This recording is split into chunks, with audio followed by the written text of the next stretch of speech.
Okay, so this question, we're getting into statistics or mean and standard deviation. So Scott's been training at the velodrome, which is the big, circular bowl thing where you go spin on your bike, and he's got his top speed in kilometers per hour for each lap. Absolutely not bad, very fast. I think my fastest was, did I go up to 50 odd miles an hour on my bike coming down Glen Shee?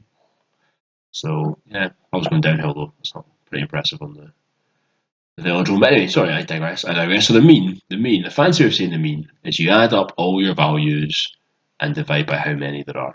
Okay, that's the standard notation. The kind of the sum of the x's, but basically add them all up, and we're going to divide by 6, okay, to give us the mean. And if I do that, I'm going to end up with 59.6 kilometers per hour. Okay, add them all up, divide by how many there are. You don't have to write that if you don't want to. You could just show the sum. Okay, but show you're working this plus this plus this plus this. No, watch out on your calculator. On your calculator, make sure when you're adding them, right? Add.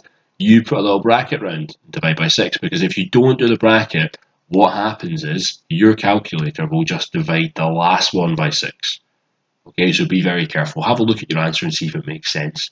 Okay, looking at these, you can just tell they're all round about 60. Okay, so your answer should be round about there. So just watch out for that on your calculator. Okay, have a wee bracket round these numbers, or push your equals button and then divide it by 6. Don't fall into the trap of adding this bit divided by 6, which your calculator will do. So standard deviation, you want to have your tables. You want x minus x bar, which is your average, and then x minus x bar all squared. This is the one that I teach. There's the other equation, but I do prefer this. I think you're best putting these in order. You don't have to, but I think you're best, so I'm just going to show you that. Okay, so from lowest to highest, and the reason I do that is because it helps me spot patterns. Okay, so now we're going to do this number, taking it away from the average number. Okay, so I've just done this number, take away this number, and this is why I like it. You've got your negatives and your positives. You can see the pattern. The numbers are getting closer to 0. Now as we go over, they get bigger and bigger. Okay, so you see the pattern. It's nice. The way to check you're on the right lines is that this whole column should add up to 0. If it does, you know you're on the right lines. So if this isn't adding up to 0, either you've got your mean wrong, or you've got this table here wrong. Okay, so that's a good check to make sure you're going okay. And then we're going to square the numbers.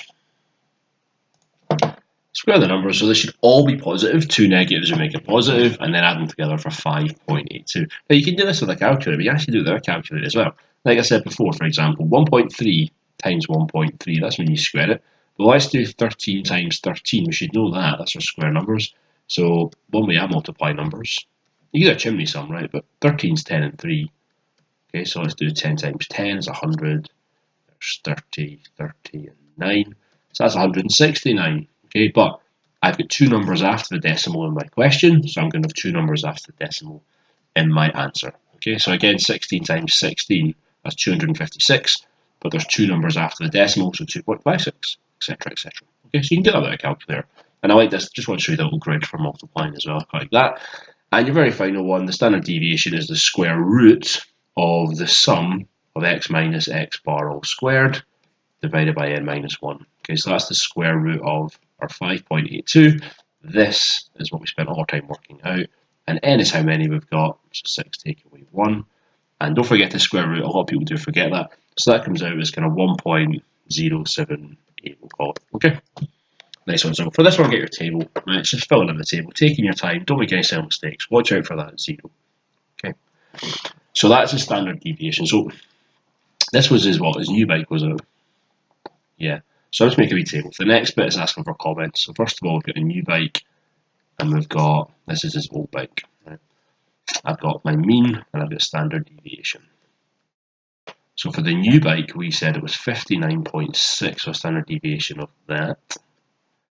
And his old bike, it says it was 57.3 and 1.21. Okay, so let's make some comments then. On average, you have to say for this bit, so on average, the new bike was faster. Yeah, his average time, not on average, it was faster.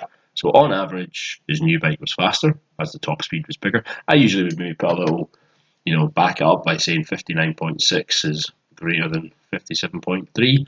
So on average, the new bike is faster because of that. And this is all about consistency. The smaller this number, the more consistent. It comes back to like our box. Remember we did the box plot?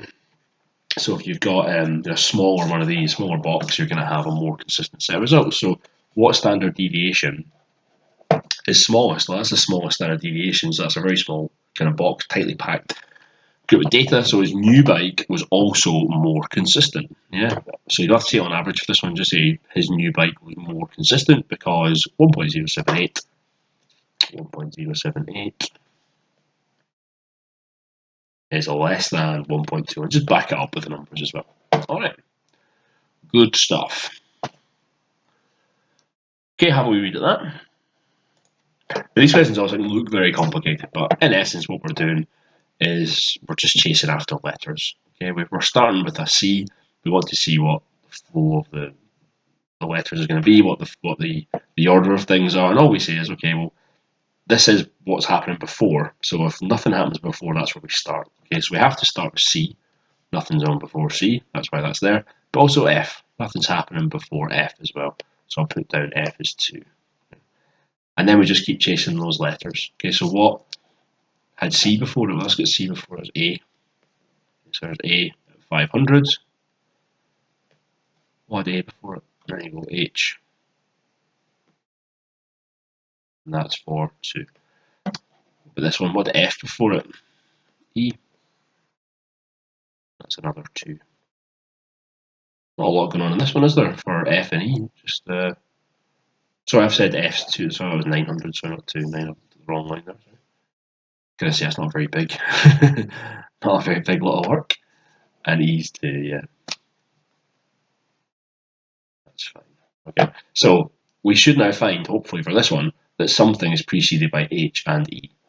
Oh, there we go. Good stuff. Put on the lid. Very good. So that's B, and that's at 3.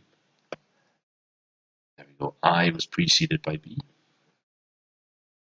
That's 300. What was preceding? There we go. D. That's 5. And finally, D, G. There we go. And that's 5. Okay, so you're just kind of chasing after your letters, and you should hopefully, you can go back and check that. It should hopefully make sense. You get to moments like this, okay, hopefully that's H and D. Yes, it is very good. And if you've got none, obviously that means it's the start. Okay, so we've completed our diagram, and now the manager thinks we can do the whole thing in 25 minutes. What do you think? Okay, well, this means that these two tasks, they have to run together, and the longest one will take precedence. So the longest one here is this, isn't it? 902. So it has to do this first. That takes the longest. So that'll be, this will be finished and waiting for this. And then we'll run along here. So we're going to add up all those numbers together. And that should give us 20 minutes and 15 seconds. 20 minutes and 15 seconds. So the thing to note here is that you're looking for the longest kind of route when it gets to these bits. Okay, you have to, this can't happen. So this can't happen before this happens. Do you know what I mean? So that's the only thing you really have to know. Okay, so yep, just show you're working for adding up all those times. And that's you. Job is a good one. So let's go on to our next question. We'll try and get one more done. So have a little read at this one.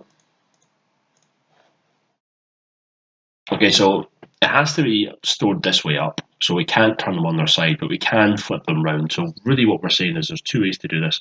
You can have them bundled that way, where you've got 60, 40, and 15, I, or you could have 40, 60, and 15, and they're going to fit into, this. Okay?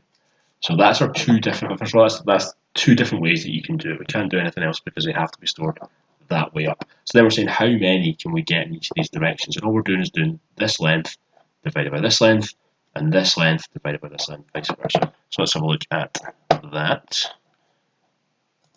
Yep, so the dimensions of the crater, 240 divided by 60, 1250 divided by the 40, and 260 divided by 15. You want to round down, obviously, so once you've got those numbers, the number of boxes will be the rounded down ones because we can't point to a box. And that's how many boxes I could get going this way, and I'll do the exact same for the other dimension.